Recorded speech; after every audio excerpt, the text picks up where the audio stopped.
Welcome to Highway Havoc, the podcast where adventure meets attitude. Buckle up, folks, because we're about to take the highway by storm. If you can't handle the language here, then you should probably find some other podcast. We're not for the faint of heart. Highway Havoc, we're on the move. Truckers and tales and trouble, that's what we prove. Laughs and life talks with special guests in tow. We're taking the highway and we're not going slow. Highway Havoc, to the city streets, we're bringing the heat and the stories that beat. Highway Havoc, it's a wild ride. Buckle up and let the good times collide. Highway Havoc. Hello and welcome to the podcast. Can't be an outlaw if you're not doing outlaw shit, you know what I'm saying? That's one thing about our podcast I think we should let our viewers know is that we're going to talk about everything under the sun, you know? Well, have you ever been in an accident? I've been in a couple of them. Yep. What was Both the worst my one? fault. Worst one, I think, was for me personally, was when I rolled the truck. Going around a corner too fast and rolled the truck. You rolled the truck going around a corner too fast. Okay. That sounds scary as shit.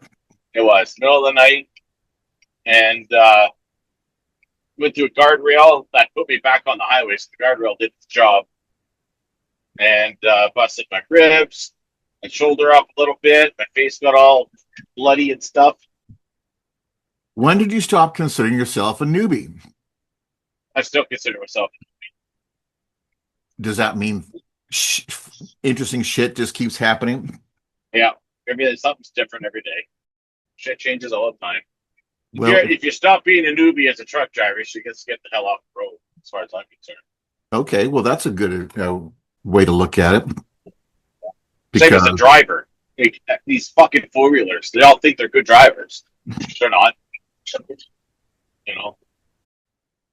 You know, if you're in LA, the drivers are pretty good. You know, you're used to LA traffic, and then as you go north, the drivers slowly get worse, and then you hit Oregon. Yeah, I would agree with that. And you hit Oregon, and Portland traffic is probably the worst, second worst. And then it culminates in Portland as being the worst. You saying? Well, second worst, yes. Second worst to what? We just talked about this the other day, and you had to, if I remember what the heck I remember. Portland, second. Shit, just had it in my head, and then I lost it again. Not Seattle. Oh, Salt Lake City, you mentioned. Salt Lake City, yes, that is the worst place for traffic. Yes, I don't know. I never think of Salt Lake because I hate that place. So I avoid Salt Lake like the plague if I can. Well, I'm thinking of going north from LA and up the West Coast. So going north from LA traffic, it's predictable. It's either 100 miles an hour or you stop. Simple as that. And then you get up I-5 and you're pretty good all the way into Portland, depending on when you hit it, and it's just stopped. And everybody's got to change lanes because they think that lane's quicker than the other. And then you get out of Portland and you get into Olympia, Washington. And then it starts from Olympia all the way to Burbank Belly now. It's usually shit, unless you can time it right or you're not in traffic. Have you ever crashed on your motorcycle? No, technically, I guess. Yes, I did. I did rear-end my buddy Larry. Yep. I did rear-end him this last summer, or this summer. I don't remember what it was. So with your Harley? Yeah, with my Harley. Yeah, so I put a big dent on my front fender and dented his rear fender. We weren't going highway speeds. It was just at a stop sign. And he started to go, and I was kind of caught off guard, so I started going, and then he stopped, and then I fucking hit him. Fuck. So, yeah, it was sort of funny. Yeah. Well, so as long as I guess I have, but never a bad one. If I ever in a bad motorcycle wreck, I'm never going to survive it the way I ride. So, well, you don't wear a helmet if you're in a place that doesn't require one. That's right. Even if I'm in Canada, my helmet's not going to save my life. I ride too fast and too aggressive for anything to save me, honestly. And I want it to be that way because I don't want to deal with any of that pain. Fuck that. Okay. I'm not looking to die, so don't get me wrong. But if I'm crashing on my bike, it better be the last crash because it's, I don't want to survive through that. I've known too many people that had to do all that skin grafts and healing bones and fucking surgeries and fuck that shit. Just end it. Well, I hope you don't do that as well, only because honestly, man, I'd miss you. Yeah. Well, I'm not fighting on it, but you never know when you're taking. No, I know. You never know when you're going to bite the big one. And it's just Right. about, I'd be pissed at you because we haven't accomplished all this thing we've talked about. I'm very selfish, okay? And he says, I'm selfish too. he killed himself before we had a chance to make millions of bucks off the film. Yeah. Yeah. Okay.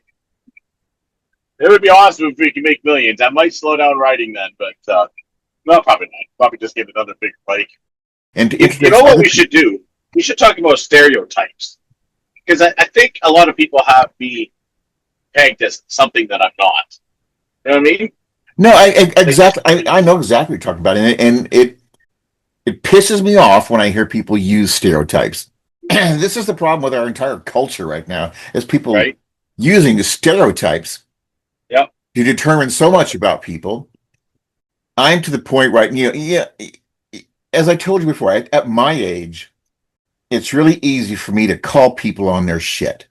I'm doing it more often, And and then they get angry, don't they? Because I people don't don't want to know care. the truth. I know, Yeah, I don't yeah. give a shit either. I don't But give a shit, and I'm gonna thank you for a lot of this because it just pick it knowing up. you has helped me come to terms with that. It's just I'm not going to sit by, and too Stereotypes concerned. and judging. People do that too much. Yeah, and you're always taught, or at least I was taught young, don't judge a book by its cover.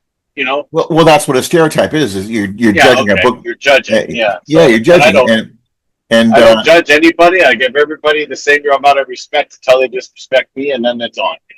But I just cut people out of my life. I don't need that shit. I'm too. I lived in a negative world for so long that I'd like to be in the positive realm of things. And life is so much better. They're awesome.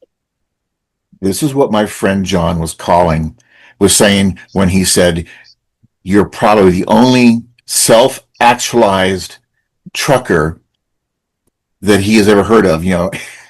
Because of that opinion that you have about your life.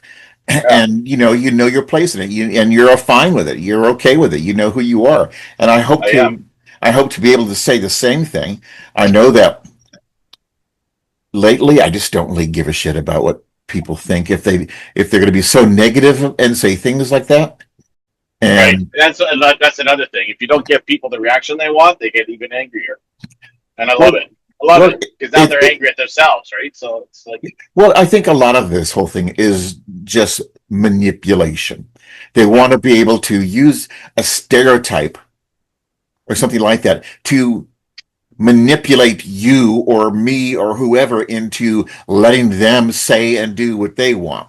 Can't that's do right. it. And that's why I don't like talking about politics because I don't understand it. I don't follow it. I don't listen to it. It doesn't affect me. Everybody says it does affect me, but it doesn't. My head's so high in the clouds, I could give two shits what whoever's doing it. Because it's my life, and I don't I stay in my lane. I don't worry about other people's lives, and if they want to worry about mine, that's on them. But don't assume shit. If you want to assume shit, come and ask me, talk to me, and I'll tell you the truth. I'm an open book. So, but Well, people just don't. I can attest to that. Um, but you're traveling across countries, and Countries.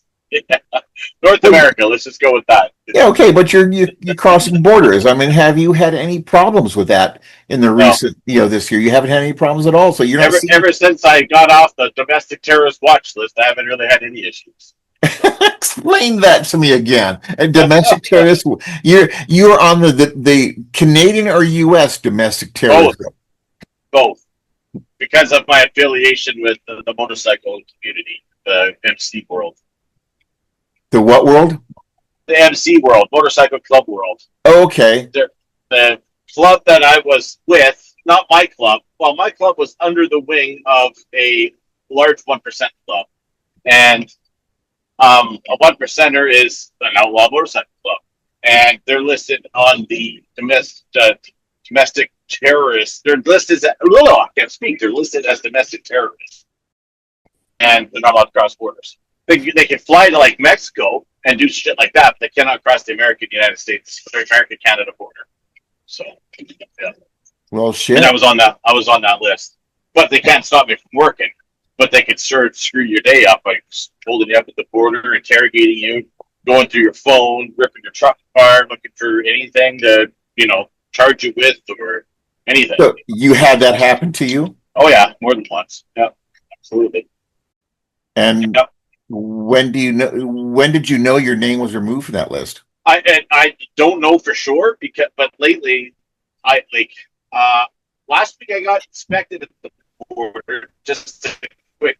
How do you do that? They ran through the truck, but besides then, I haven't had any issues for the last 3 years. But before then, it was every single week in the interrogation room.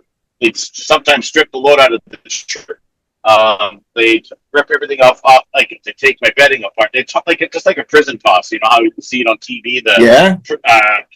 Guards would rip through the cells and leave everything in the hallway. Yeah, all your shit's laying on the pavement in the parking lot at the border. Yeah, so they stripped everything out and then they just laid it out there for you to put back? Yeah, they don't put it back. It's not their job. Their job is to make a mess, not fix it. That's exactly right. A close body inspection or anything. No, I've never had a finger in the ass. Not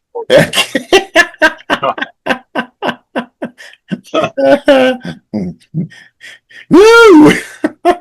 Yeah, no, I would just say no, put me in jail then. I'm not taking a finger in the ass. That's excellent. You mentioned hating going through Salt Lake City. Yeah. Do you have a favorite city you've been to that you have a lot of nothing bad to say about? Nothing comes to mind. Nothing comes to mind. There's always something negative about some city, but that's what makes cities beautiful as well, right? But I would see what favorite city would heck would it be? You've been to Chicago, right? I've been to Chicago 3-4 times now. Yeah. And Denver? Yeah, Denver. I don't really care for Denver. Denver's like the Edmonton of Colorado to me. I don't really care for the Edmonton, Alberta. Yeah. Whenever you take a truck to Edmonton, you can be clean and shiny and looking good. The second you get out of Edmonton, you might as well have just drove on an oil field diesel. It's just a dirty, scuzzy city. It's just horrible. And that's what Denver reminds me of. Not that Denver's scuzzy and dirty, but it just has that vibe of it's just a gross city. You've been in New Jersey too, right? I have actually. Yes, I like New Jersey. I was freaking out about going there, but it was nothing.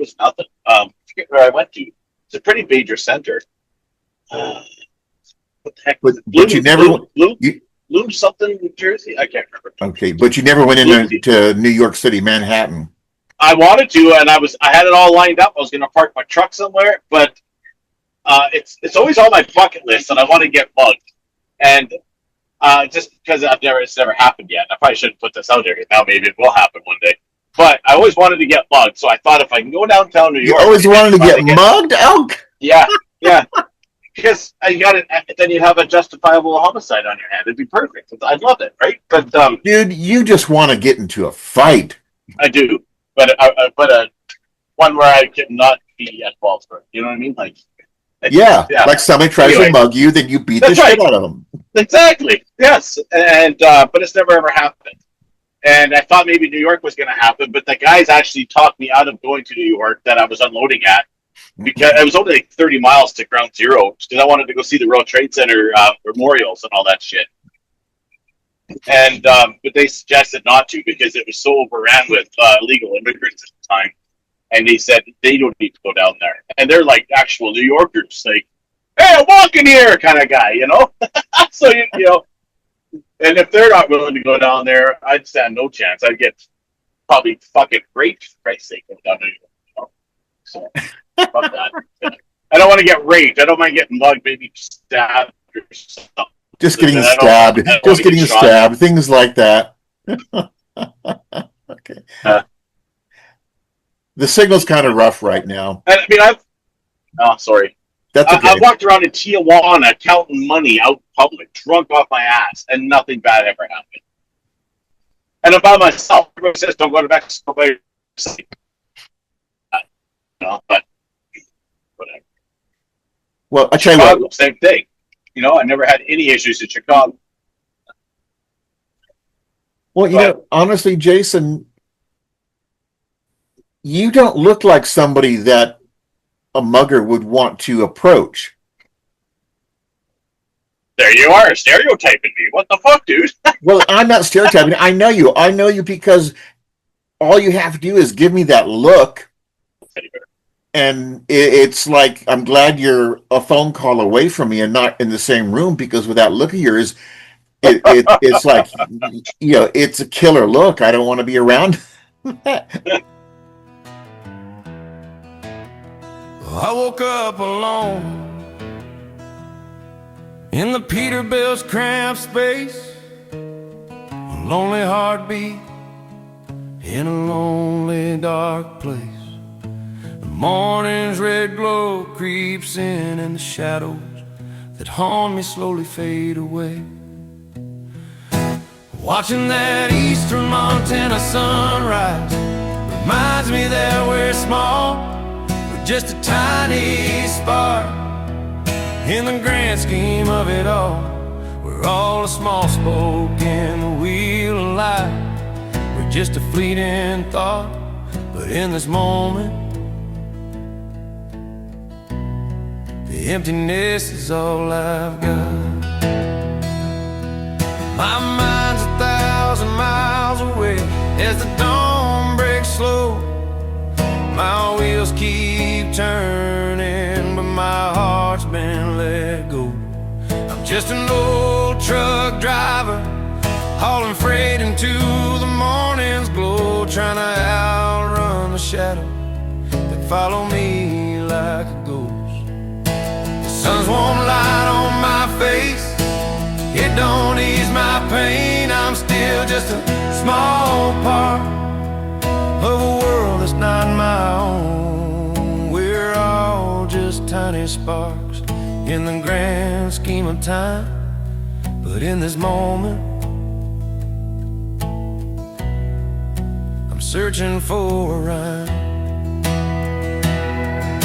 The sun rises high over the eastern Montana sky, but it don't shine light on the darkness in my life. I'm just an old soul with poems, prayers, and empty promises, drifting down the highway's wide line. Watching the sunrise over the Montana sky reminds me that I'm not alone in this endless sky. We're all just small parts of a bigger design, but in this moment, I'm left to redefine.